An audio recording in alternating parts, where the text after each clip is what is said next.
Good morning all of you. Welcome to my YouTube channel education wire.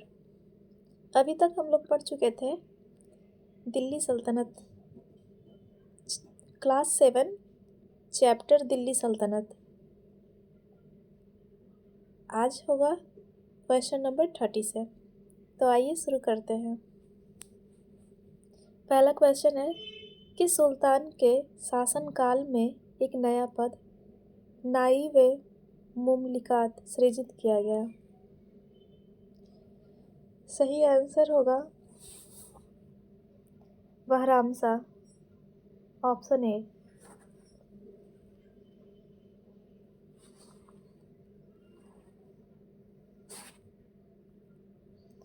नाइब ए मुमलिकात पद का सृजन सल्तनतकालीन शासक बहराम शाह द्वारा किया गया था। यह शमसुद्दीन इल्तुतमिश 1210 से 1236 ईस्वी का पुत्र था। नाइब ए मुमलिकात पद पर नियुक्त होने वाला पहला व्यक्ति ऐतगिन था। बलबन के समय यह पद और विस्तृत हो गया। बलबन के समय यह पद और भी विस्तृत हो जाता है। नेक्स्ट क्वेश्चन, जिले इलाही शब्द का अर्थ क्या था? सही उत्तर है भगवान की छाया, ऑप्शन बी। जिले इलाही का अर्थ है भगवान की छाया। दिल्ली के सुल्तान गियासुद्दीन बलबन 1266 से 1287 कार्यकाल ने रजत्व सिद्धांत को मजबूती प्रदान की और दरबार में फारसी प्रणाली को अपनाया। सिद्धांत था राजत्व और प्रणाली फारसी प्रणाली को अपनाया। राजत्व सिद्धांत का पालन लोग कठोरतापूर्वक कर सके, इसके लिए उसने स्वयं को ईश्वर की छाया जिले इलाही घोषित किया। नेक्स्ट क्वेश्चन, इल्तुतमिश की मृत्यु से लेकर बलबन के राज्याभिषेक तक वास्तविक रूप से शक्ति को किसके द्वारा नियंत्रित किया गया था? इल्तुतमिश की मृत्यु से लेकर बलबन के राज्याभिषेक तक वास्तविक रूप से शक्ति को किसके द्वारा नियंत्रित किया गया था? सही उत्तर है अभिजात वर्ग।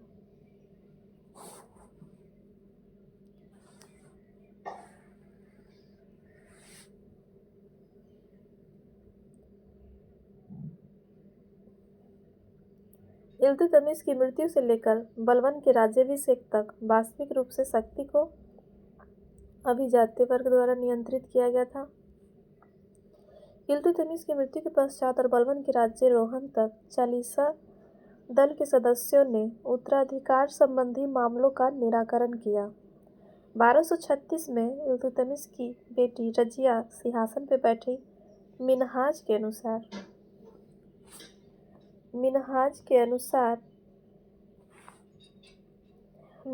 ने लिखा है कि रजिया अपने सभी भाइयों में श्रेष्ठ थी, लेकिन दरबारी जन और कुलीन वर्ग उसके स्वतंत्र रूप से शासन करने की कोशिशों से प्रसन्न नहीं थे और अपना नियंत्रण शासन में बनाए रखा।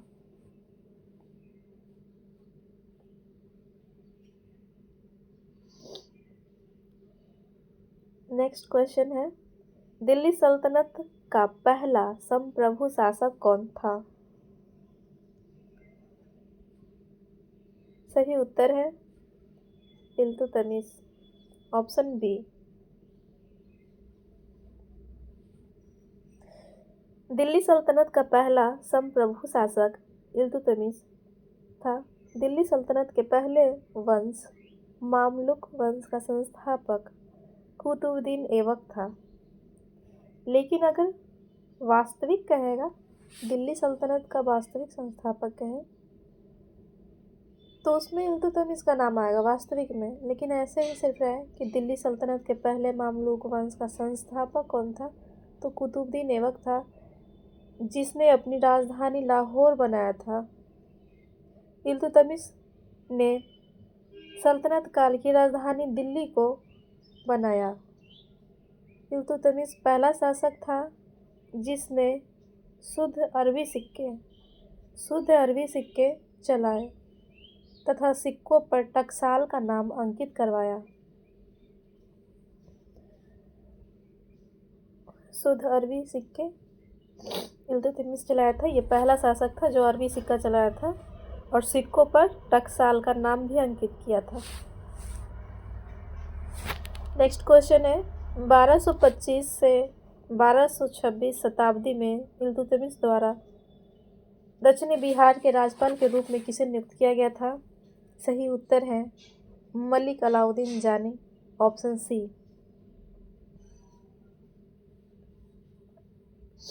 1225 से 26 में शमसुद्दीन इल्तुतमिश द्वारा दक्षिण बिहार के प्रथम राज्यपाल या सूबेदार के रूप में मलिक अलाउद्दीन जानी को नियुक्त किया गया था। इल्तुतमिश दिल्ली सल्तनत का वास्तविक संस्थापक था। सन 1236 में सुल्तान इल्तुतमिश की बेटी रजिया सिंहासन पर बैठी। इतिहासकार मिन्हाज ए सिराज ने बताया कि वह अपने भाइयों में सर्वश्रेष्ठ थी।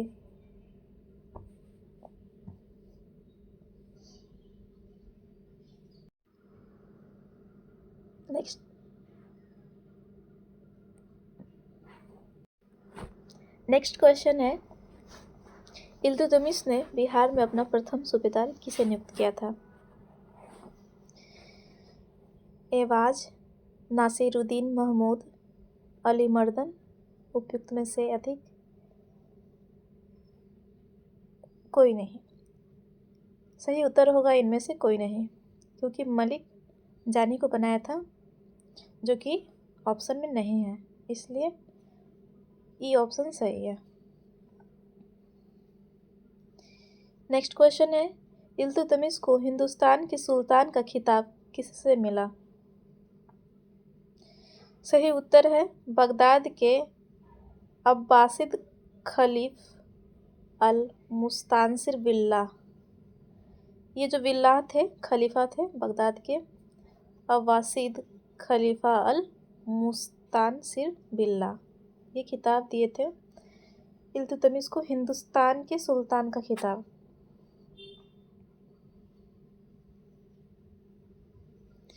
नेक्स्ट,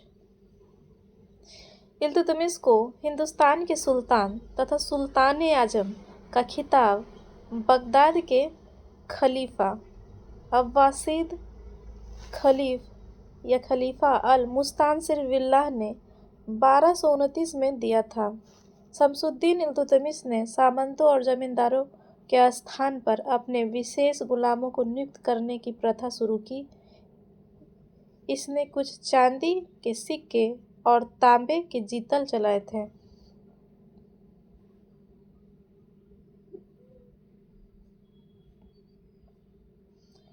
नेक्स्ट क्वेश्चन है, किस वर्ष इल्तुतमिश को बगदाद का खलीफा द्वारा मान्यता प्राप्त हुआ?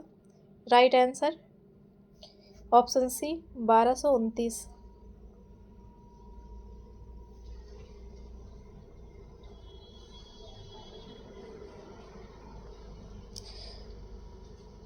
नेक्स्ट क्वेश्चन, किस शासक ने सेवेंथ पिलर शासन को दिल्ली लाया था?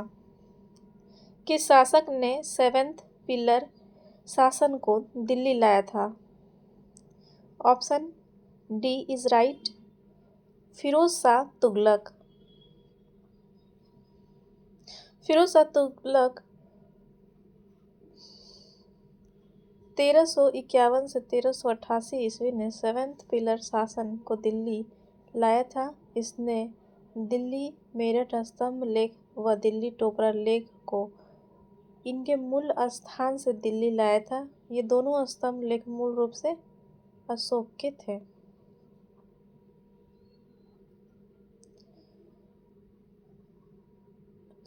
नेक्स्ट क्वेश्चन है, सुल्तान घारी किसका मकबरा है? Option D, Nasiruddin Mahmud. सुल्तान घारी किसका मकबरा है? नसरुद्दीन महमूद का। सुल्तान घारी या फिर इसी को कहते हैं सुल्तान गढ़ी, नसरुद्दीन महमूद का मकबरा है और ये इल्तुतमिश ने अपने पुत्र नसरुद्दीन की याद में 1231 ईस्वी में इस मकबरे का निर्माण करवाया था। ये इसका बड़ा पुत्र था। इल्तुतमिश भारत में मकबरा शैली के स्थापत्य का जन्मदाता था। भारत में मकबरा शैली का जन्मदाता किसे कहेंगे? इल्तुतमिश को।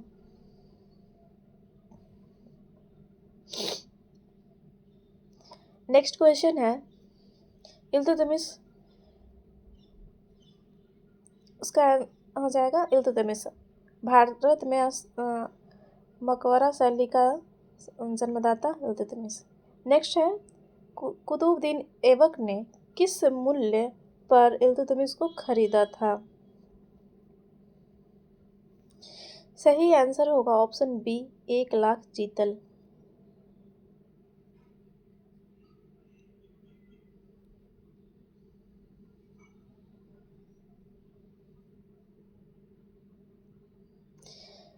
कुतुबुद्दीन ऐबक 1206 से 1210 ईस्वी ने इल्तुतमिश को 1 लाख जीतल में खरीदा था। ऐबक दिल्ली सल्तनत के मामलुक वंश का पहला शासक था जिसने लाहौर से शासन किया था तथा इल्तुतमिश दिल्ली सल्तनत का वास्तविक संस्थापक था। इसने दिल्ली को सल्तनत की राजधानी बनाया एवं फारसी में वंदगा 40 गुलामों को दल की नियुक्ति किया था। नेक्स्ट क्वेश्चन है, निम्नलिखित में से दिल्ली के किस सुल्तान ने सिजदा और पेबोस की प्रथा प्रारंभ की? सही उत्तर होगा ऑप्शन ए, बलबन। गयासुद्दीन बलबन 1266 से 1287 ईस्वी दिल्ली का प्रथम सुल्तान था जिसने दरबार में गैर इस्लामी प्रथाओं का प्रचलन किया। गैर इस्लामी प्रथाओं का प्रचलन किया। उसने दरबार में सिजदा मतलब घुटने पे बैठकर सिर झुकाना व पेबोस सुल्तान का चरण चुंबन की प्रथा आरंभ की। सिजदा का सैद्धांतिक अर्थ ईश्वर के सामने साष्टांग प्रणाम है। दिल्ली के सुल्तान गयासुद्दीन बलबन की प्रशंसा में एक संस्कृत प्रशस्ति में उसे एक विशाल साम्राज्य का शासक बताया गया है। नेक्स्ट है, सिजदा का सैद्धांतिक अर्थ है।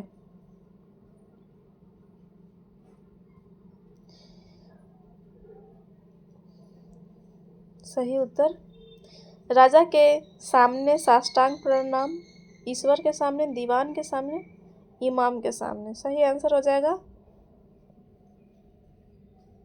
ऑप्शन ए, राजा के सामने ना। नहीं, राजा के सामने नहीं, ईश्वर के सामने। ध्यान रखेंगे, ईश्वर के सामने, राजा नहीं, ईश्वर। ईश्वर के सामने साष्टांग प्रणाम करना ही बलबन का था। ये शुरू कराया था बलबन ने, सिजदा जिसको कहते थे, घुटनों पे बैठकर सिर झुकाना। नेक्स्ट क्वेश्चन है, निम्नलिखित में से किस इतिहास लेखक ने कहा कि अमीरों को उनके इक्ताओं की एवज में ऋण देकर व्यापारी व शाह मतलब महाजन बहुत धनी हो गए? किस इतिहास लेखक ने कहा कि अमीरों को उनके इक्ताओं की एवज में ऋण देकर व्यापारी व शाह बहुत धनी हो गए? सही उत्तर होगा शम्स सिराज अफीक। शम्स सिराज अफीक।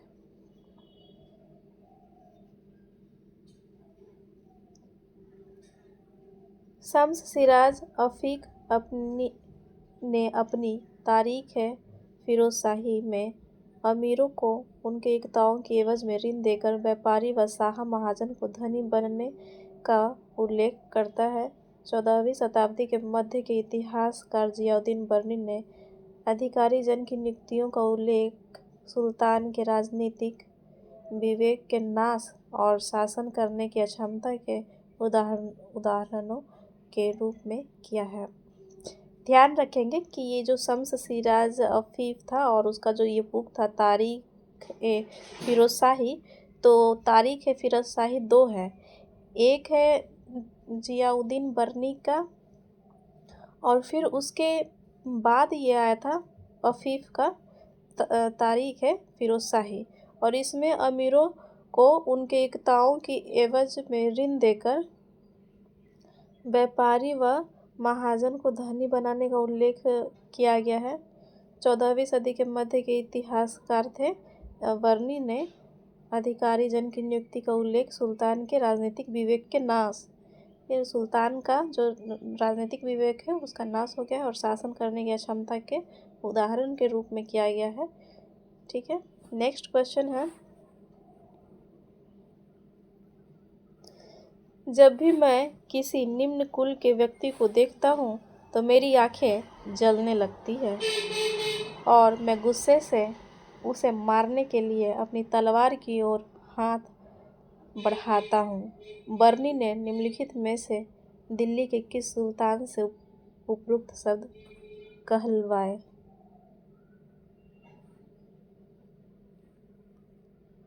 सही आंसर हो जाएगा ऑप्शन बी, बलबन। मध्यकालीन इतिहासकार बर्नी ने सुल्तान बलबन के राजत्व सिद्धांत की व्याख्या के क्रम में उपयुक्त कथन बलबन से कहलवाया है। गुलाम और आश्रित अपने मालिकों और संरक्षकों के प्रति वफादार रहते थे, मगर उनके उत्तराधिकारियों के प्रति नहीं। बलबन ने सुल्तान को ईश्वर की छाया माना है, साथ ही कुलीन एवं साधारण लोगों में भेद पर बल दिया है। नेक्स्ट है, चचनामा की फारसी में रचना किसने की थी? चचनामा की फारसी में रचना किसने की थी? सही आंसर है ऑप्शन ए, अली कूफी।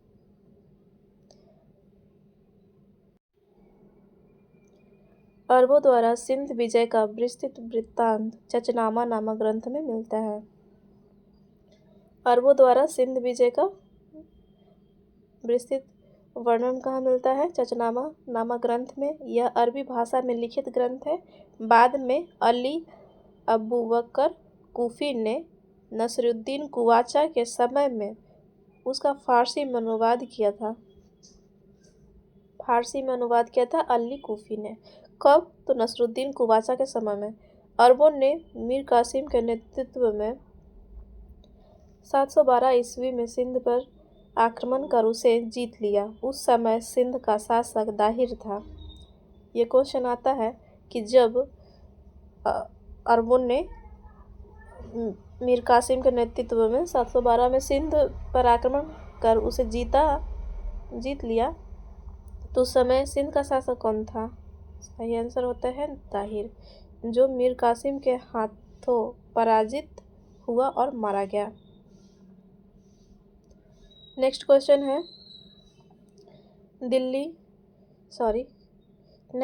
है, दक्षिण भारत का एक राज्य डैश ने अलाउद्दीन के प्रभुत्व को स्वीकार नहीं किया था। सही उत्तर होगा ऑप्शन डी, पांड्य। दक्षिण भारत का एक राज्य पांड्य ने अलाउद्दीन के प्रभुत्व को स्वीकार नहीं किया था। पांड्य राज्य में सुंदर पांड्य तथा वीर पांड्य के मध्य उत्तराधिकार को लेकर विवाद चल रहा था। पांड्य में भी दो पांड्य, एक सुंदर पांड्य है और एक वीर पांड्य है, दोनों में उत्तराधिकार को लेकर के विवाद चल रहा था। सुंदर पांड्य ने अलाउद्दीन से राज्य प्राप्त करने के उद्देश्य से सहायता मांगी थी। मलिक काफूर अपने दक्षिण अभियान के दौरान वीर पांड्य को पकड़ नहीं सका और रामेश्वरम तक पहुंच गया था। पांड्यों के विपरीत तेलंगाना, देवगिरी तथा होयसल ने अलाउद्दीन की अधीनता स्वीकार कर ली थी। पांड्यों के विपरीत कौन कौन स्वीकार कर लिया था अधीनता अलाउद्दीन का? तेलंगाना, देवगिरी और होयसल।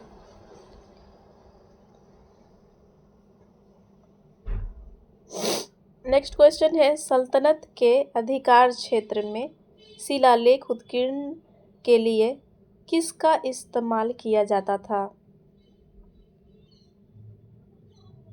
सल्तनत के अधिकार क्षेत्र में शिलालेख उत्कीर्ण के लिए किसका इस्तेमाल किया जाता था? सही आंसर है ऑप्शन ए, तांबे की प्लेट और पत्थर।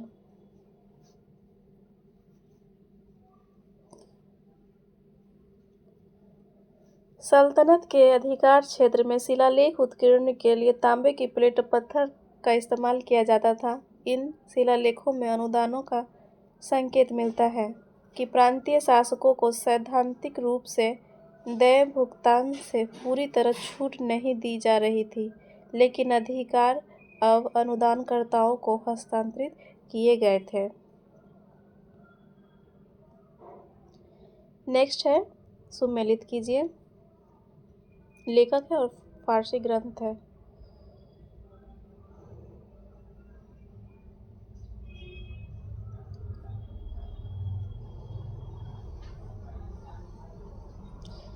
सही आंसर हम लोग देख लेंगे।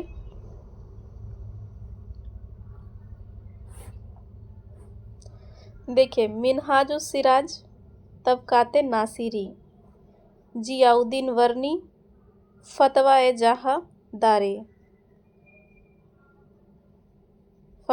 जहादारी, इसामी फुतुउस-सलातीन।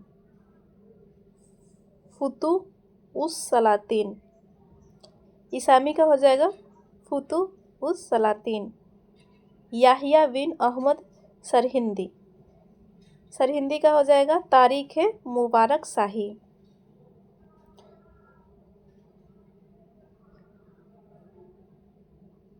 नेक्स्ट,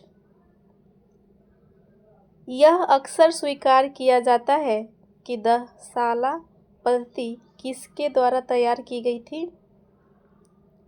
ऑप्शन है मुजफ्फर खां द्वारा, बीरबल द्वारा, टोडरमल द्वारा।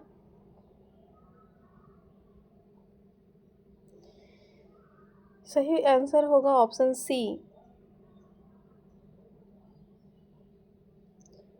टोडरमल द्वारा। बादशाह अकबर ने अपने शासनकाल के 24वें वर्ष में आईन-ए-10 साला पद्धति अथवा 10 वर्षीय बंदोबस्त जिसको कहते हैं लागू किया था।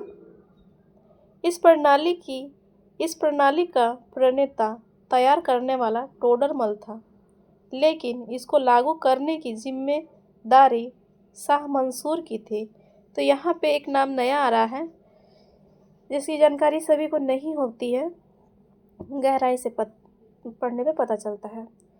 तो 10 साला प्रणाली का प्रणेता तो टोडरमल था, लेकिन इसको लागू करने का जिम्मेदारी किसके ऊपर था? शाह मंसूर का था। इस पद्धति को जब्ती या टोडरमल बंदोबस्त भी कहा जाता था। इसी को कहते हैं जब्ती प्रणाली, जो कि बहुत ही ज़्यादा चर्चित था, और इसी को कहते थे टोडरमल बंदोबस्त। इस प्रणाली के अंतर्गत कर की अदायगी नगद के रूप में करनी पड़ती थी, इसीलिए यह प्रणाली नगदी भी कहलाती थी। इसको नगदी भी कहते थे क्योंकि नगद के रूप में अदायगी होता था कर का। नेक्स्ट है, रजिया के बारे में मिनहाज सिराज के विचार। निम्न में कौन से कुलीन के साथ रजिया निकट थी? सही उत्तर होगा ऑप्शन बी, जलालुद्दीन याकूत। 1236 में सुल्तान इल्तुतमिश की बेटी रजिया सिंहासन पर बैठी। उस समय के इतिहासकार मिन्हाज सिराज ने स्वीकार किया कि वह अपने सभी भाइयों में सबसे योग्य व सक्षम थी। जलालुद्दीन याकूत कुलीन के साथ रजिया निकट थी। सन 1240 में उसे सिंहासन से हटा दिया गया। निम्न सुल्तानों में से किसने कृषि के पुनरुद्धार के लिए कृषकों को सरकारी खजाने से ऋण को कहते हैं सोंधर भी कहते हैं, ठीक है, देने की प्रथा का प्रारंभ किया? कृषि के पुनरुद्धार के लिए कृषकों को सरकारी खजाने से ऋण देने का प्रथा प्रारंभ किया था मुहम्मद बिन तुगलक, ऑप्शन सी। कृषि के पुनरुद्धार के लिए कृषकों को सरकारी खजाने से ऋण देने की प्रथा का प्रचलन मोहम्मद बिन तुगलक ने किया एवं इसे ही कहते थे तकावी ऋण, ठीक है। जो कृषि के लिए जो पहले ही दे दिया जाता था ऋण, उसी को कहते थे तकावी ऋण। सल्तनत की भीतरी सीमाओं पर जो अभियान चले उनका लक्ष्य था गैरिसन शहरों की पृष्ठभूमि में स्थित भीतरी क्षेत्र की स्थिति को मजबूत करना। इन अभियानों के दौरान गंगा यमुना के क्षेत्रों को साफ करके किसानों को दे दिया और उन्हें कृषि कार्य के लिए प्रोत्साहित किया।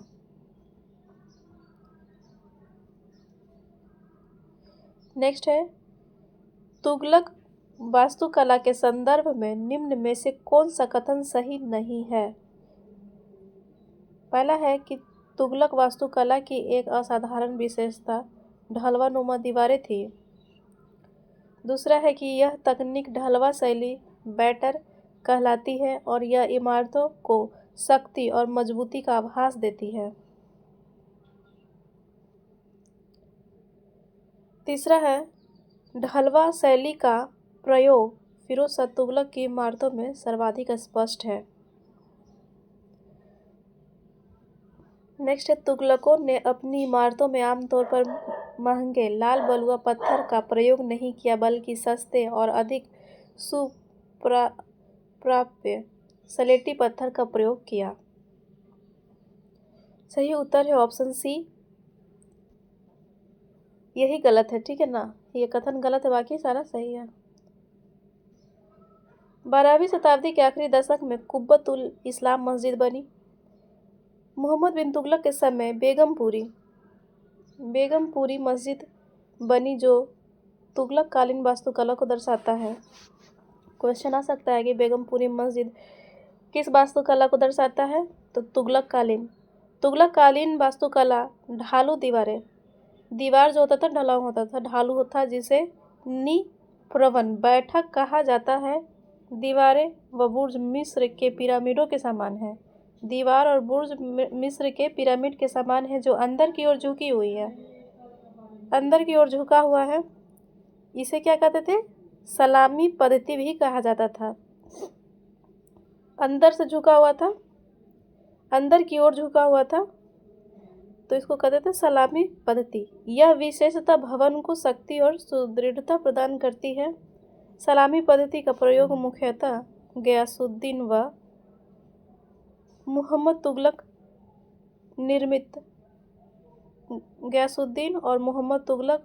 निर्मित स्थापत्य में हुआ है। सलामी पद्धति, ठीक है, पूछ सकता है एग्जाम में, ठीक है। फिरोज शाह तुगलक के भवनों में निप्रवन अथवा ढालू दीवारें का निर्माण नग्न है, ठीक है, ये बात भी ध्यान देना है। ऑप्शन में फिरोज शाह तुगलक देके फंसा देगा, इसमें यूज नहीं हुआ था। फिरोज शाह तुगलक में नग्न है, ठीक है, कम है। तुगलक वास्तुकला की निर्माण सामग्री सस्ता खुरदरा धूसर पत्थर, कंकड़ व बलुआ पत्थर दोनों का मिलता है। इनमें महंगे लाल बलुआ व बलुआ पत्थर देखने को नहीं मिलता है। सस्ता वाला यूज हुआ था। ठीक है, नेक्स्ट क्वेश्चन है कि दिल्ली सल्तनत में कौन से सुल्तान का क्षेत्र सबसे अधिक विस्तृत था। सही उत्तर हो जाएगा ऑप्शन बी, मोहम्मद बिन तुगलक। सबसे ज़्यादा इसी के टाइम में क्षेत्र का विस्तार हुआ था मोहम्मद बिन तुगलक के समय। दिल्ली सल्तनत में मोहम्मद बिन तुगलक का साम्राज्य सबसे ज़्यादा विस्तृत था।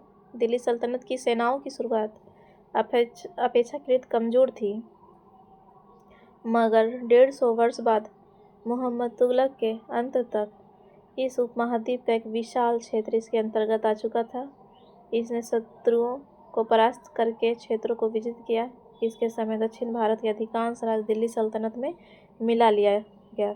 इसके अधीन दिल्ली सल्तनत भौगोलिक विस्तार के मामले में अपने चरम पर पहुंच गई थी।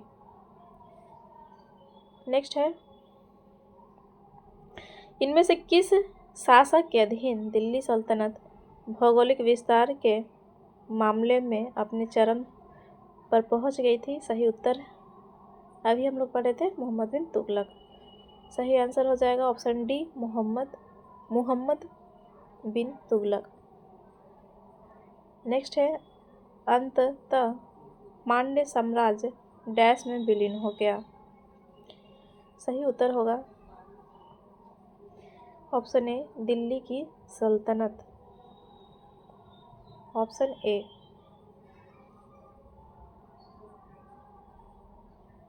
अंततः पांड्य साम्राज्य दिल्ली की सल्तनत में मोहम्मद बिन तुगलक के समय में, ठीक है, इसी के टाइम में मिल गया। और अलाउद्दीन खिलजी ने मलिक काफूर को पांड्यों की राजधानी मदुरा पर आक्रमण करने के लिए भेजा था। उसने वीर पांड्य और सुंदर पांड्य के मध्य चल रहे उत्तराधिकार संबंधी गृह युद्ध को सुलझाया, किंतु उसे दिल्ली सल्तनत में नहीं मिलाया। पांड्य शासक दिल्ली सल्तनत के अधीन रहकर शासन करते रहे। इसके बाद मोहम्मद बिन तुगलक ने अपने दक्षिण अभियान के दौरान पांड्य राज्य का दिल्ली सल्तनत में विलय कर लिया। गृह युद्ध को सुलझाया था मलिक काफूर वहाँ पर जाकर के, लेकिन दिल्ली सल्तनत में नहीं मिलाया था। मिलाया था कौन? तो मोहम्मद बिन तुगलक। सही, ठीक है। नेक्स्ट है कि सल्तनत के वजीर के संदर्भ में निम्न में से कौन से कथन सही हैं। पहला है, प्रारंभिक सल्तनत काल में वजीर मुख्यतः सैन्य प्रमुख थे। 14वीं शताब्दी में वजीर को राजस्व कार्यों का विशेषज्ञ माना जाने लगा। खान जहां ने एक धर्म परिवर्तित तेलंग ब्राह्मण को फिरोज तुगलक ने अपना वजीर बनाया। खान जहां द्वितीय ने फिरोज शाह तुगलक की मृत्यु के उपरांत किंग मेकर राजा निर्माता की भूमिका अदा की। सही आंसर देख लेंगे। सही आंसर है ऑप्शन डी, 1 2 3 4 सभी हो जाएगा सही। सारा ऑप्शन सही दिया है, तो ध्यान से पढ़ लेंगे। दीवान विजारत विभाग। दीवान विजारत विभाग का अध्यक्ष वजीर कहलाता था। यहाँ याद रखेंगे कि विजारत है तो व से विजारत और व से वजीर।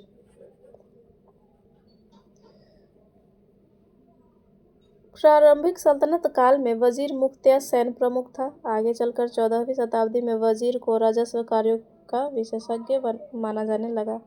खाने जहां मकबूल एक धर्म परिवर्तित तेलंग ब्राह्मण को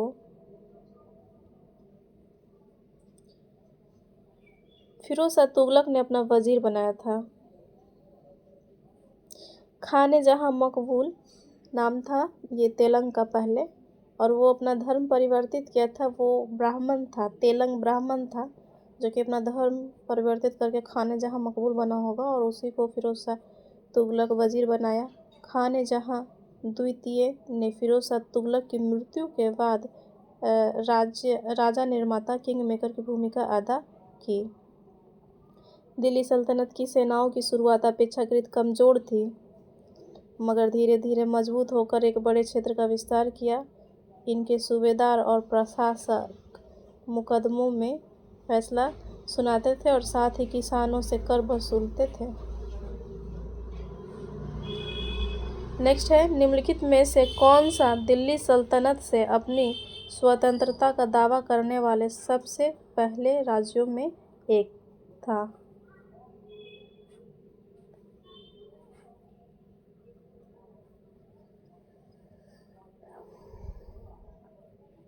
सही आंसर है जौनपुर। ये सबसे पहले स्वतंत्र हो गया था। दिल्ली सल्तनत से अपने स्वतंत्रता का दावा करने वाले सबसे पहले राज्यों में से जौनपुर एक था। जौनपुर की स्थापना फिरोज तुगलक ने मोहम्मद बिन तुगलक, जिसे कहते थे जौना खां, की स्मृति में करवाया था। बाद में 1393 से 94 में मलिक सरवर ने जौनपुर में एक स्वतंत्र सरकी राज्य की स्थापना की। मलिक सरवर ने जौनपुर में एक स्वतंत्र सरकी राज्य की स्थापना की थी कब? तो 1393 से 94 में। लेकिन इस किसके स्मृति में ये जौनपुर का स्थापना हुआ था? तो किसकी स्मृति में हुआ था? तो मोहम्मद बिन तुगलक। और किसने किया था? तो फिरोज तुगलक। नेक्स्ट है कि सुल्तान मोहम्मद शाह तुगलक द्वितीय ने उसे मलिक उस सर्क व ख्वाजा जहां की उपाधि दी। किसे दी थी? तो ये दिया था मलिक सरवर को दिया था। सुल्तान महमूद शाह तुगलक द्वितीय ने मलिक उस सर्क व ख्वाजा जहां की उपाधि दी थी। किसे? मलिक सरवर को।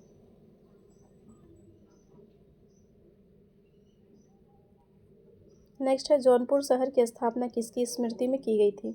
सही उत्तर बताइए।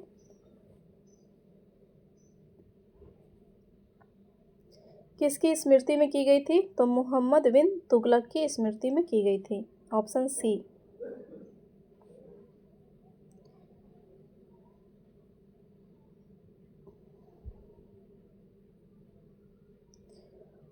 उल इस्लाम मस्जिद के भीतर बनी दिल्ली की कुब्बत उल इस्लाम मस्जिद के भीतर बनी विशाल कुतुब मीनार में मुकरनास कार्वल पर बालकनियों के साथ डैश लंबे और पतले शाफ्ट हैं। कितने लंबे और पतले शाफ्ट हैं? सही आंसर हो जाएगा 5।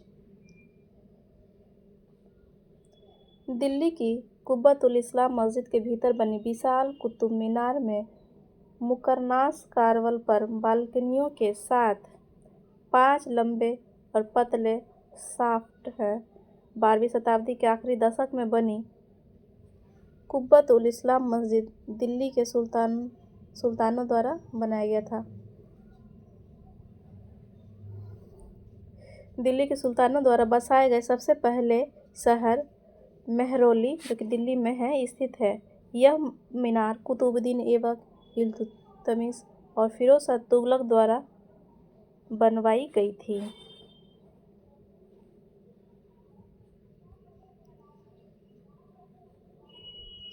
नेक्स्ट है, निम्न में से किस सुल्तान ने कुछ क्षेत्रों में मुक्ति के कर संग्रह व सैनिक कार्यों को अलग कर उसकी शक्ति को काफ़ी कमज़ोर कर दिया? सही आंसर होगा ऑप्शन डी, मोहम्मद बिन तुगलक। मोहम्मद बिन तुगलक ने कुछ क्षेत्रों में मुक्ति के कर संग्रह व सैनिक कार्यों को अलग कर उसकी शक्ति को कमज़ोर कर दिया। तुगलक ने भिन्न भिन्न आकार के इलाकों में सूबेदार को नियुक्त किया। ये इलाके इक्ता कहलाते थे और उन्हें संभालने वाले अधिकारी इक्तेदार या मुफ्ती कहलाते थे। मुफ्ती या मुफ्ती यहाँ लिखा है, का फर्ज था सैनिक अभियानों का नेतृत्व करना और इक्तों में कानून व्यवस्था बनाए रखना।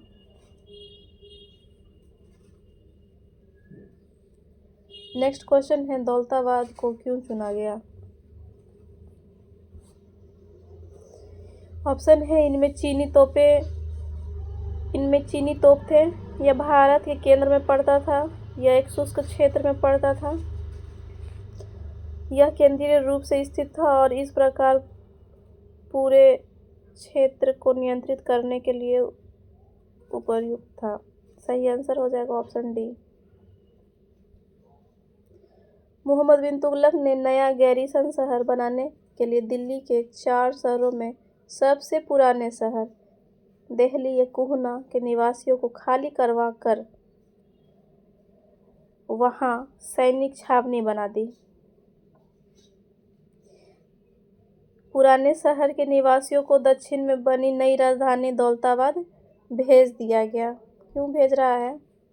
क्योंकि मोहम्मद बिन तुगलक ने एक नया गैरीसन शहर बनाने का फैसला किया और दिल्ली के 4 शहरों में से जो सबसे पुराना था दिल्ली एक कुहना, उसके निवासी को खाली करा रहा है। क्यों? क्योंकि उसको सैनिक छावनी बनाना है वहाँ पर दिल्ली एक कुहना में, और उसको भेज रहा है कहाँ? दौलताबाद भेज दिया है दक्षिण में, जो कि एक नया राजधानी बनाया है। दौलताबाद केंद्रीय रूप में स्थित था और पूरे क्षेत्र को नियंत्रित करने के लिए उपयुक्त था। मोहम्मद बिन तुगलक के समय दिल्ली सल्तनत का सर्वाधिक विस्तार हुआ। यह पूर्व में बंगाल व दक्षिण भारत में मावर एवं पश्चिम में सिविस्तान तथा उत्तर में कालानौर तक विस्तृत था। इसको ध्यान से देखेंगे क्या क्या है। ये दिल्ली सल्तनत का है। टाइम किसका चल रहा है? मोहम्मद बिन तुगलक का। इसका सर्वाधिक विस्तार मोहम्मद बिन तुगलक के टाइम में हुआ था, दिल्ली सल्तनत का। ठीक है। उत्तर में कहाँ? कलानौर।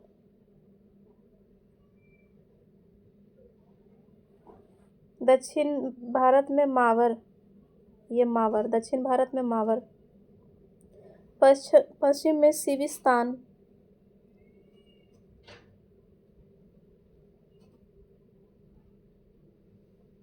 सिविस्तान पश्चिम में, और पूर्व में बंगाल।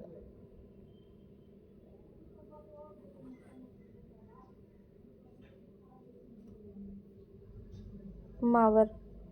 तो मोहम्मद बिन तुगलक के समय दिल्ली सल्तनत का सबसे अधिक विस्तार हुआ। कहाँ से कहाँ तक? तो उत्तर में कलानौर, दक्षिण में मावर, पूर्व में बंगाल तक, पश्चिम में सिविस्तान तक। ठीक है। मोहम्मद बिन तुगलक को निम्नलिखित में से किस बात का श्रेय दिया जाता है?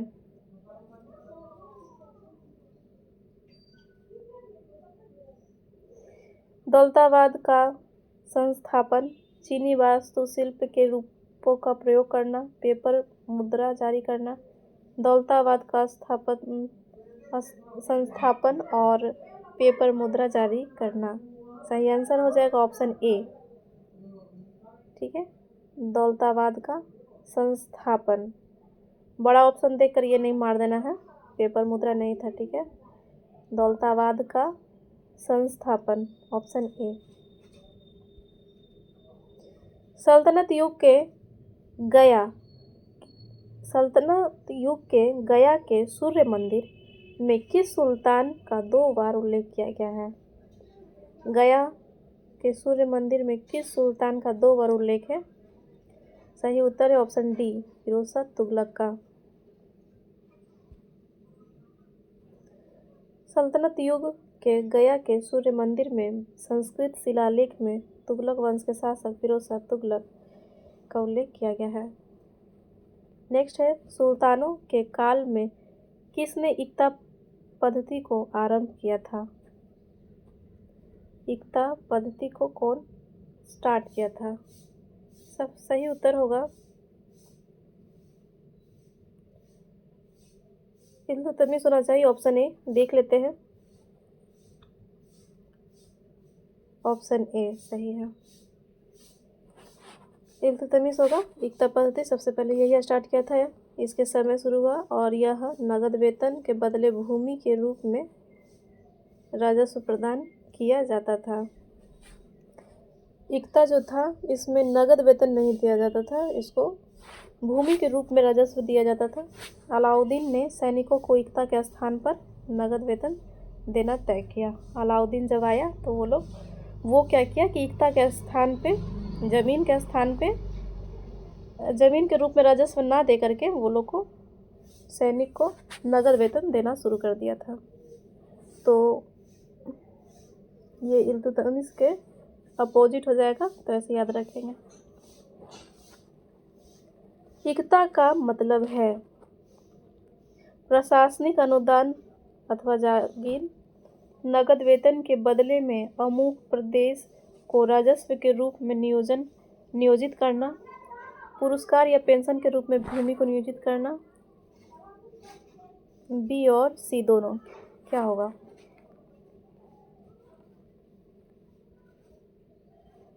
सही आंसर होगा ऑप्शन बी। नगद वेतन के बदले में अमुक प्रदेश को राजस्व के रूप में नियोजित करना।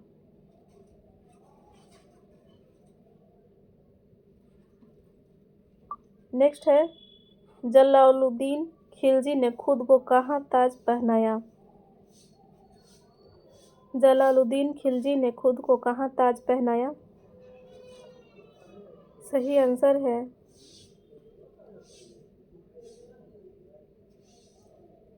Option D, कैलूगढ़ी।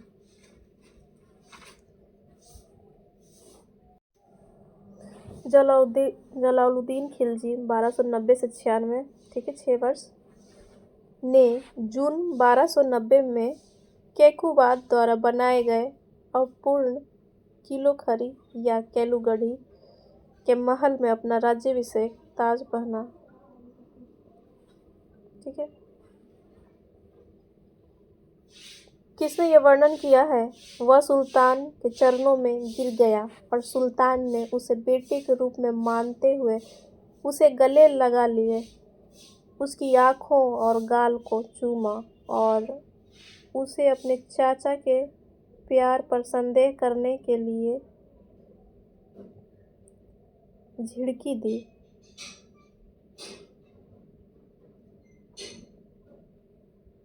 सही आंसर है ऑप्शन बी, वर्णी।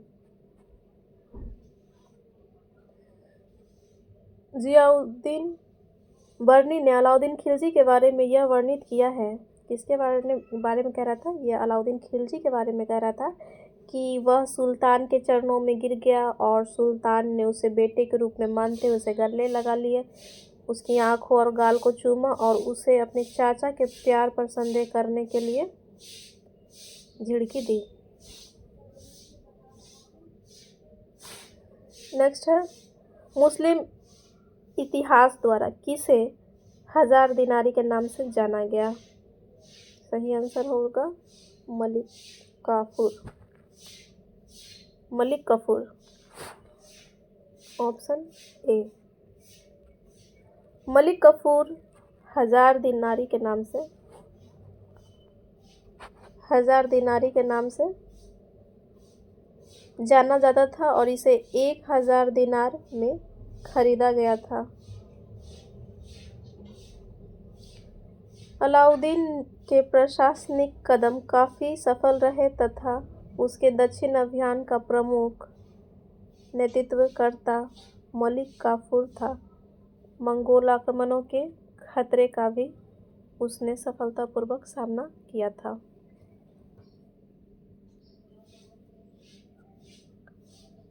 आप लोग कमेंट बॉक्स में बताएंगे कि इल्तुतमिश को कुतुबुद्दीन ऐबक कितने में खरीदा था। ठीक है, कितना जीतल में। नेक्स्ट है, किस शासक ने हौज खास को साफ किया और वहाँ एक मदरसा बनवाया? सही आंसर होगा फिरोज शाह तुगलक, यही बनवाया था। हौज खास को साफ किया और एक मदरसा बनवाया था, यही फिरोज शाह तुगलक। फिरोज शाह तुगलक ने हौज खास को साफ किया और वहाँ एक मदरसा का निर्माण किया। हौज खास किले को अलाउद्दीन खिलजी ने 14वीं शताब्दी में बनवाया था। हौज खास को बनाया था कौन? खिलजी, अलाउद्दीन खिलजी। 1296 से 1316 तक रहा था खिलजी, अलाउद्दीन खिलजी, ठीक है। और 14वीं शताब्दी में बनवाया।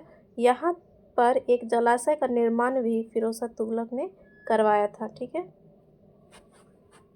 नेक्स्ट है, फिरोज शाह तुगलक ने अपने कारखानों को निम्न में से किस वर्ग में विभाजित किया? रातीबी व गैर रातीबी, दर्तराज व कुमास, योमिया व सालाना। सही आंसर होगा, सही चयन करना है। सही आंसर है केवल एक, रातीबी व गैर रातीबी।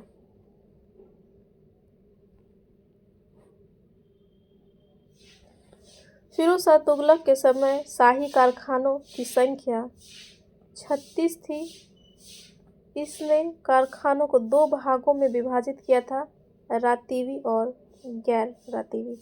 रातीबी को शासन का संरक्षण प्राप्त था, जबकि गैर रातीबी स्वतंत्र रूप में था। गैर रातीबी जो था वो स्वतंत्र रूप में था और जो रातीबी था उसको शासन का संरक्षण प्राप्त था। नेक्स्ट है, खिलजियों के सत्ता में आने को किस रूप में जाना जाता है? सही आंसर होगा ऑप्शन डी, खिलजी क्रांति। बहुत कुछ है ऑप्शन में, खिलजी साम्राज्यवाद, तख्ता पलट कू, बल्ला पहाड़, क्रांति, लेकिन ये सब में नहीं फंसना है, डायरेक्ट इसका आंसर हो जाएगा क्रांति। खिलजी क्रांति कहते हैं। खिलजियों के सत्ता में आने को किस रूप में जाना जाता है? खिलजी क्रांति। खिलजियों को सत्ता में आने को खिलजी क्रांति कहा जाता है। जलालुद्दीन खिलजी इस वंश का संस्थापक था, जिसके बाद अलाउद्दीन खिलजी शासक बना। दिल्ली पर मंगोल आक्रमण से सुरक्षा के लिए अलाउद्दीन खिलजी ने एक विशाल अस्थायी सेना खड़ा की थी। नेक्स्ट है, जियाउद्दीन वर्णी किस सुल्तान के दरबार में सलाहकार थे?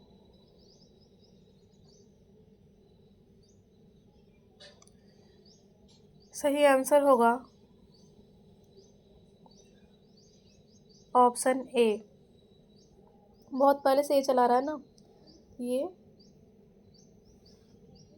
मोहम्मद बिन तुगलक के दरबार का है, ठीक है। जियाउद्दीन बर्नी का जन्म 1285 ईस्वी में एक सम्भ्रात परिवार में हुआ था। उसके पिता सुल्तान बलबन के शासनकाल में एक उच्च पदाधिकारी थे। जियाउद्दीन बर्नी के पिता बलबन के समय में एक उच्च पदाधिकारी थे। जियाउद्दीन बर्नी सुल्तान मोहम्मद बिन तुगलक के दरबार में सलाहकार थे। तुगलक भी अपने सैनिकों को नगद वेतन देता था। उसने कीमतों पर नियंत्रण के लिए टोकन सांकेतिक मुद्रा चलाई तथा ये सिक्के सोने चांदी के न होकर सस्ती धातु के थे। वर्णी ने फिरोज शाह तुगलक को समर्पित करते हुए तारीख-ए-फिरोजशाही की रचना की थी। तारीख-ए-फिरोजशाही की रचना वर्णी ही किया था और ये किसके लिए समर्पित था? फिरोज शाह तुगलक के लिए, जैसा इसका नाम में है। और यहाँ पे एक बस बात ध्यान देना है कि तुगलक ने भी अपने सैनिकों को नगद वेतन देता था तथा उसे कीमतों पर नियंत्रण करने के लिए टोकन मतलब सांकेतिक मुद्रा चलाई थी। और ये सिक्का जो था सोना चांदी का नहीं था, सस्ता था, जो कि उसका एक बहुत बड़ा भूल था। नेक्स्ट है, किसने दीवान-ए-इंसा का नेतृत्व किया? सही उत्तर होगा ऑप्शन डी, दावीर-ए-खास। किसने दीवान-ए-इंसा का नेतृत्व किया? Option D, दावीर-ए-खास।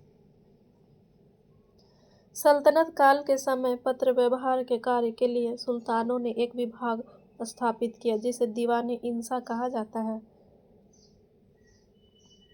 दीवान-ए-इंसा पत्र के लिए हो रहा है, जिसका संचालन दावीर-ए-मुमल्लिक या दावीर-ए-खास के माध्यम से किया जाता था।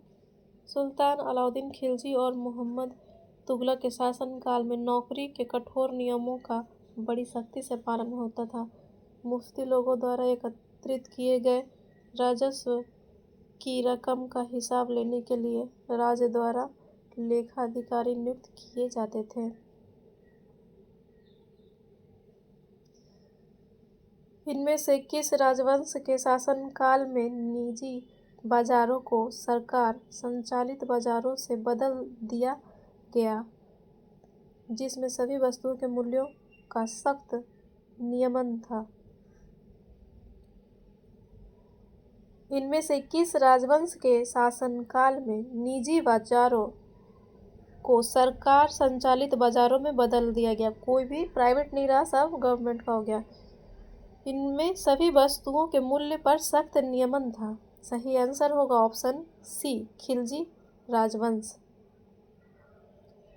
अलाउद्दीन खिलजी ने 1303 ईस्वी के चित्तौड़ विजय कब हुआ था?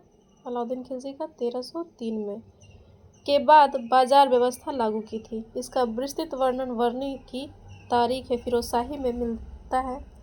अलाउद्दीन ने सैनिकों को इक्ता के स्थान पर नगद वेतन देना तय किया। सैनिक अपना आवश्यक सामान दिल्ली के व्यापारियों से खरीदते और यह आशंका थी कि व्यापारी अपनी चीज़ों की कीमतें बढ़ा देंगे। इसे रोकने के लिए अलाउद्दीन खिलजी ने दिल्ली में बाजार नियंत्रण व्यवस्था लागू की। नियंत्रण व्यवस्था को सुचारू रूप से चलाने के लिए सहना-ए-मंडी, बाजार का दरोगा, सराय-ए-अदल, वरीद-ए-मुनहिस जैसे अधिकारियों की नियुक्ति किया गया।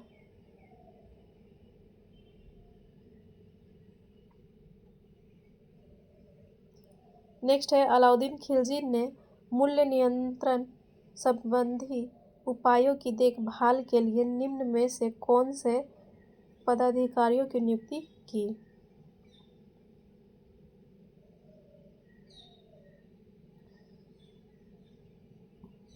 सही आंसर है ऑप्शन डी, सभी हो जाएगा। सहना-ए-मंडी, बरीद और मुनहिस, शेर-ए-अदल।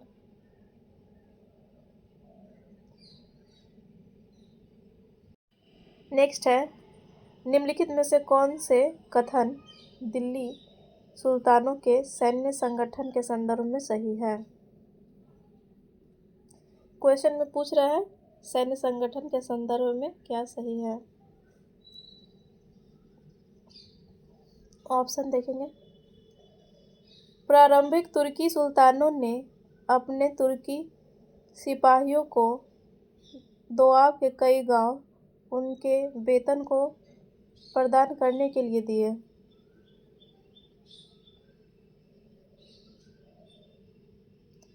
दूसरा है, बलबन ने इन संपत्तियों के पुनर्ग्रहण का प्रयास किया, लेकिन उसे अपने आदेश को बदलना पड़ा। अलाउद्दीन खिलजी ने अपने आदेश द्वारा इन संपत्तियों को खारिज कर दिया। अलाउद्दीन खिलजी प्रथम सुल्तान था जिसने अपने सिपाहियों को पूर्ण रूप से नगद वेतन दिया। लगभग सही लग रहे हैं सभी। लगभग नहीं, पूरा सही है ऑप्शन डी, चारों सही है। चलिए अच्छे से देख लेते हैं। प्रारंभिक तुर्की सुल्तानों ने अपने सैनिकों के ज़्यादातर सैनिकों को इक्ता के रूप में वेतन प्रदान करते थे, जैसे इल्तुतमिश देता था इक्ता के रूप में, और ये इक्ता दोआब क्षेत्र में दिए जाते थे। ठीक है, दो नदियों के बीच का जो क्षेत्र होता है उसको दोआब कहते हैं, तो वो क्षेत्र दिया जाता था। पहले वाले सुल्तानों की तरह खिलजी और सुल्तान शासकों ने भी भिन्न भिन्न इलाकों में सूबेदारों के रूप में नियुक्त किया। ये इलाके इक्ता कहलाते थे और इन्हें संभालने वाले अधिकारी इक्तेदार या मुफ्ती कहलाते थे। बलबन ने इन इक्ताओं पर नियंत्रण की कोशिश तो की, किंतु बाद में कदम वापस ले लिया। कदम वापस खींच लिए। सर्वप्रथम अलाउद्दीन ने सिपाहियों को नगद वेतन देना शुरू किया और दिए गए इक्ताओं को उसने रद्द कर उसे खालसा भूमि में मिला लिया। खालसा भूमि, ठीक है। नेक्स्ट है, सुल्तानों के काल में भूमापन के लिए डैश शब्द का प्रयोग किया जाता था।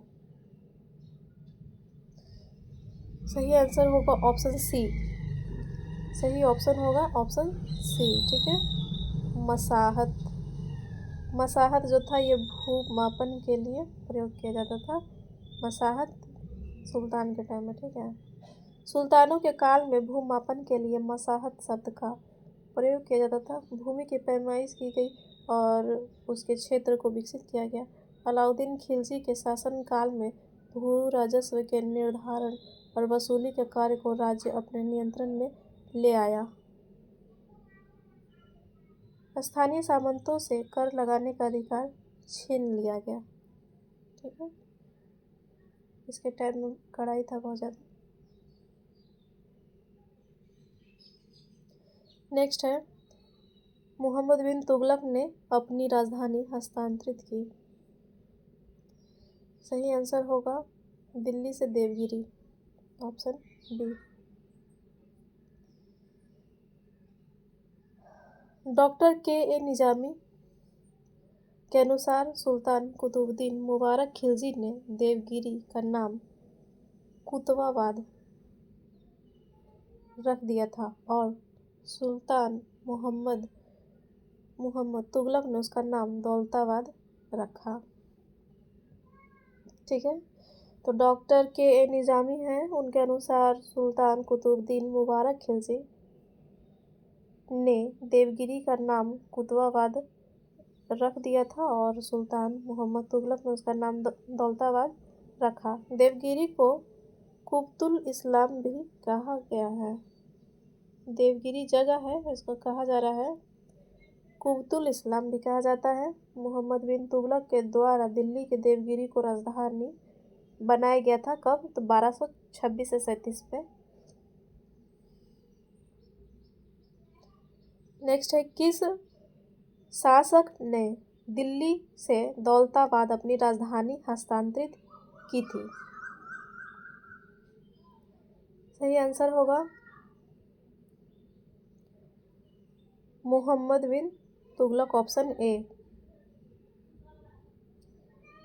नेक्स्ट है, 1221 में जलालुद्दीन मंकवरनी भारत की उत्तर पश्चिमी सीमा पर आधमका और सिंध तक पहुंच गया। वह कौन था? जलालुद्दीन मंकवरनी। सही आंसर है ऑप्शन ए, ख्वारिज्म के शाह का पुत्र था। ख्वारिज्म के शाह का पुत्र था। मंगोल नेता चंगेज खां जो चीन और मध्य एशिया के कुछ भागों पर राज करता था, चीन और मध्य एशिया के कुछ भागों पर राज करता था, ने 1221 में पर्शिया मतलब ईरान के शासक जलालुद्दीन मुहम्मद ख्वारिज्म शाह का संपूर्ण साम्राज्य नष्ट कर दिया था, चंगेज खां, और स्वयं ख्वारिज्म शाह समुद्र की ओर भागा और उसका पुत्र मंगवरनी भारत की ओर भागा। ये समुद्र की ओर भागा, ये भारत की ओर भागा। भागने के टाइम पता नहीं चलता ना कौन किधर जा रहा है। वो खुद चला गया समुद्र की और उसका बेटा मंगवरनी भारत आ गया। चलिए नेक्स्ट है, किस सुल्तान ने अपने आप को सिकंदर सानी के रूप में प्रस्तुत किया? सिकंदर सानी। सही आंसर होगा अलाउद्दीन खिलजी।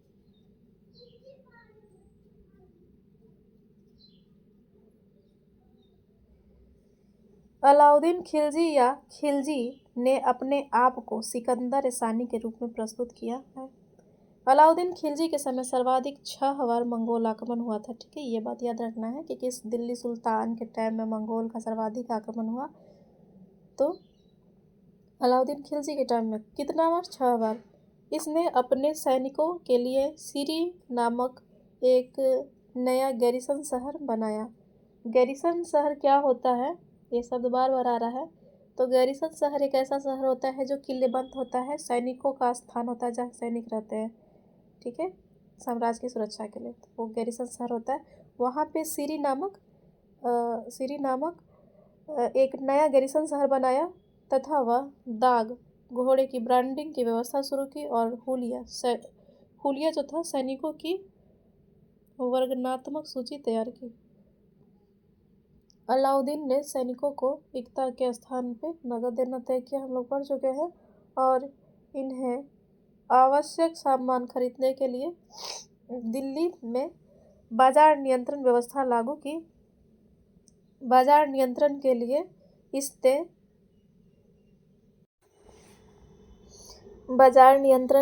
इसने दीवाने रियासत, सहनाए मंडी आदि जैसे अधिकारी नियुक्त किए। चित्तौड़ विजय 1303 ईस्वी के बाद चित्तौड़ का नाम बदलकर खिजराबाद रख दिया। अलाउद्दीन खिलजी ने अपने साम्राज्य में शराब पीना, जुआ खेलना व भांग खाने, अमीरों के मेल मिलाप व वैवाहिक संबंधों पर प्रतिबंध लगा दिया। इसने भूराजस्व के निर्धारण के लिए भूमि की माप करवाई तथा कर का निर्धारण किया। अलाउद्दीन के प्रशासनिक कदम काफ़ी सफल रहे। इसका सफल था, ठीक है।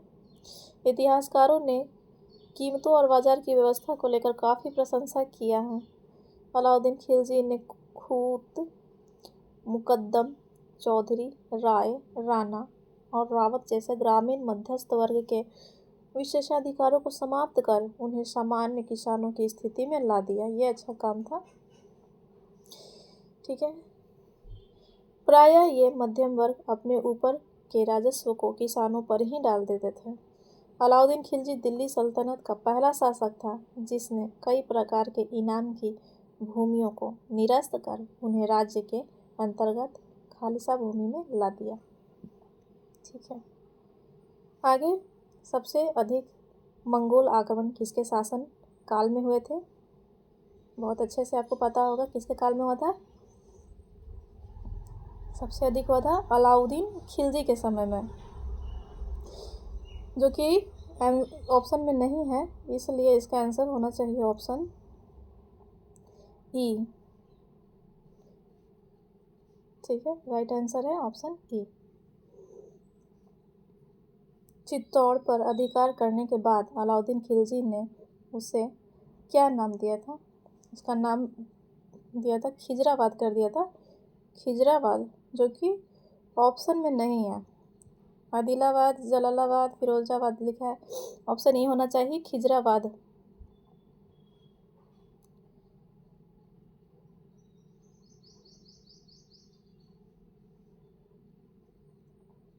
Option E. नेक्स्ट है, निम्नलिखित में से किस सुल्तान ने शराब पीना, जुआ खेलना व भांग खाने पर प्रतिबंध लगाया?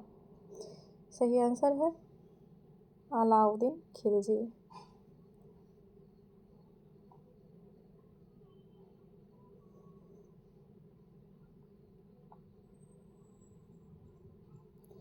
अलाउद्दीन खिलजी के संबंध में निम्नलिखित में से कौन सा कथन सही नहीं है? उसने दिल्ली में 4 अलग अलग बाजार स्थापित किए। उसने दाग घोड़ों की ब्रांडिंग की व्यवस्था शुरू की और हुलिया सैनिकों की वर्णनात्मक सूची तैयार की। ये तो सही है ना। उन्होंने एक बड़ी अस्थायी सेना बनाई और उन्हें नगद भुगतान किया। सही है। उन्होंने प्रत्येक बाजार को नियंत्रित करने के लिए साहब रियासत नामक उच्च अधिकारी की नियुक्ति की। यही ऑप्शन गलत है, ऑप्शन डी गलत है। उच्च अधिकारी जो लिखा है यहाँ पे साहब रियासत, ये गलत है, ठीक है। इसका ऑप्शन जो एक था, ए था, उन्होंने दिल्ली में 4 अलग अलग बाजार स्थापित किए थे, ये भी सही था। यहाँ सही नहीं बोला था, तो आंसर डी होगा, ठीक है। नेक्स्ट है, भू राजस्व निर्धारण के लिए कृषि योग्य भूमि की माप के सिद्धांत को अपनाने वाला पहला दिल्ली सुल्तान कौन था? कृषि योग्य भूमि का मापन करने के सिद्धांत को अपनाने वाला पहला दिल्ली सुल्तान था अलाउद्दीन खिलजी। Option B. सल्तनत काल में खूत या मुकद्दम शब्दों का उल्लेख किसके द्वारा किया गया?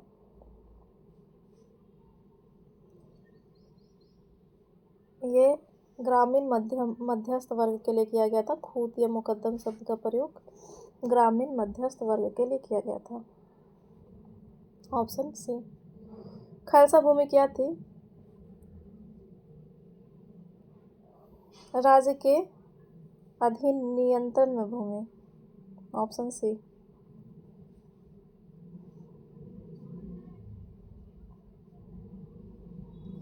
नेक्स्ट है, किस शासक ने मध्ययुगीन आगरा की स्थापना की थी? किस शासक ने मध्ययुगीन आगरा की स्थापना की थी?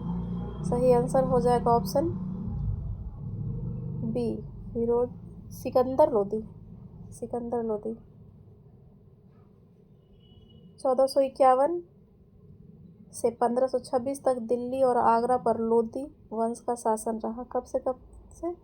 1451 से 1526 तक यहाँ था शासन लोदी वंश का। आगरा की स्थापना 1504 ईस्वी में अफगान शासक सिकंदर लोदी ने की। अफगान का था और 1506 में इसे राजधानी बनाया था।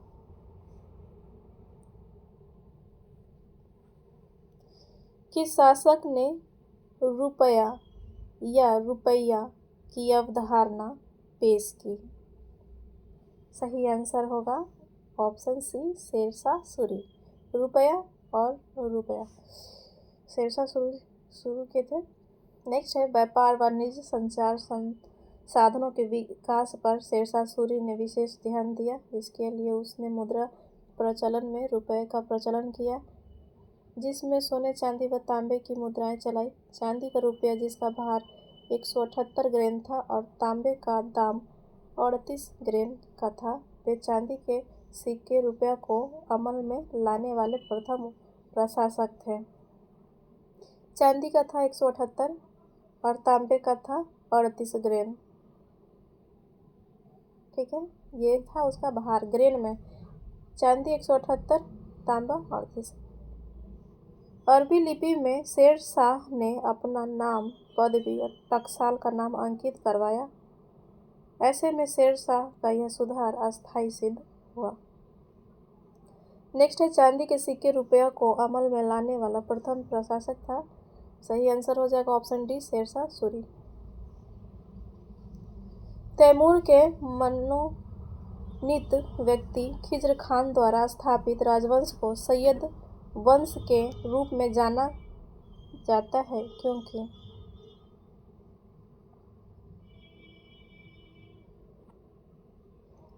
उन्होंने सैयद के नाम से शासन किया था। खिज्र नामक पैगंबर के वंशज थे। खिज्र खान पूर्वी तुर्किस्तान के सैयद जनजाति से संबंधित थे। खिज्र खान धर्मशास्त्र के एक प्रतिष्ठित विद्वान थे।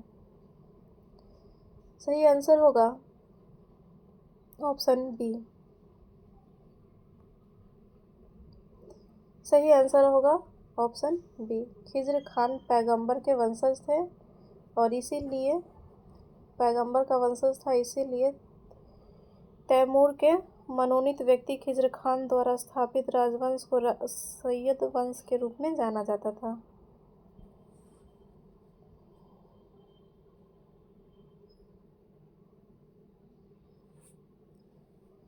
खिज्र खान 1414 से 1421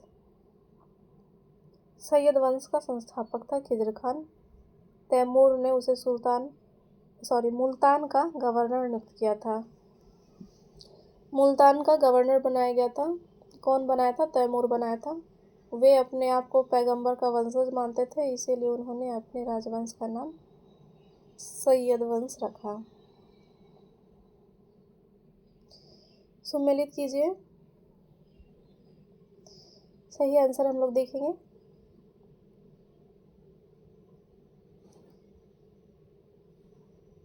ऑप्शन डी। मुहासिबा का शाब्दिक अर्थ लेखे जोखे का ब्यौरा से है। मुतालिबी का सरकारी खजाने से। मुकर्रर तलब का स्वीकृत दावे तथा तलब का अर्थ वैतनिक दावे से है।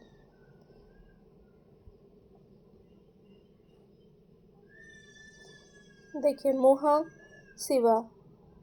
मुहासिबा ऑप्शन 3, लेखे जोखे का ब्यौरा।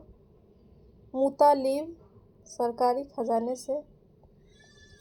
मुकर्रर तलब, स्वीकृत दावे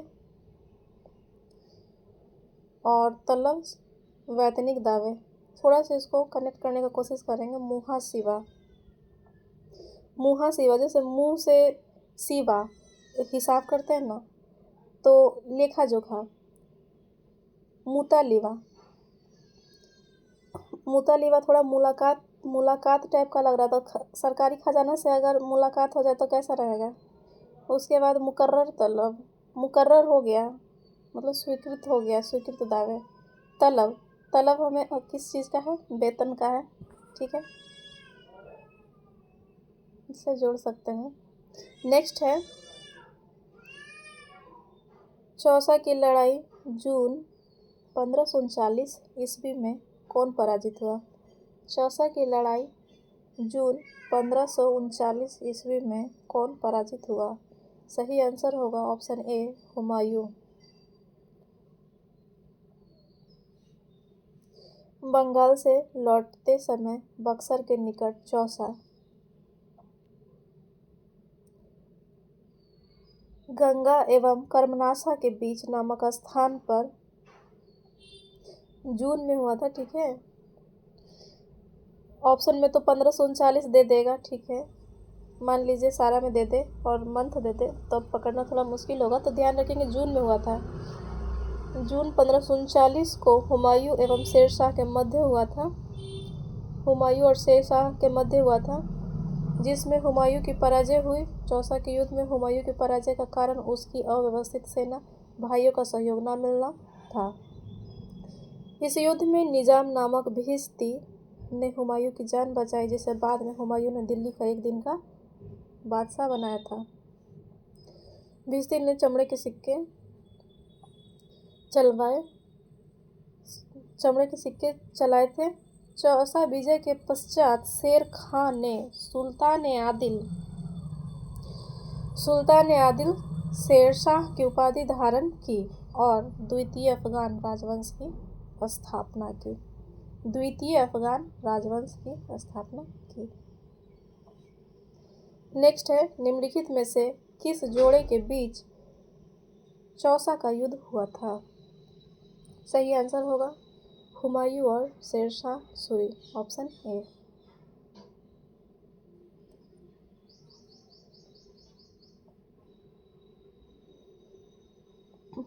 तो इस तरह से दिल्ली सल्तनत टोटल 95 क्वेश्चन थे और ये पूरे कंप्लीट हो गए हैं। नेक्स्ट क्लास में हम लोग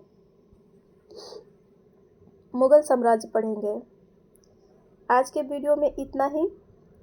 अगर ये वीडियो अच्छा लगे, हेल्पफुल लगे तो लाइक करें, शेयर करें और कमेंट करना ना भूलें। Thanks for watching.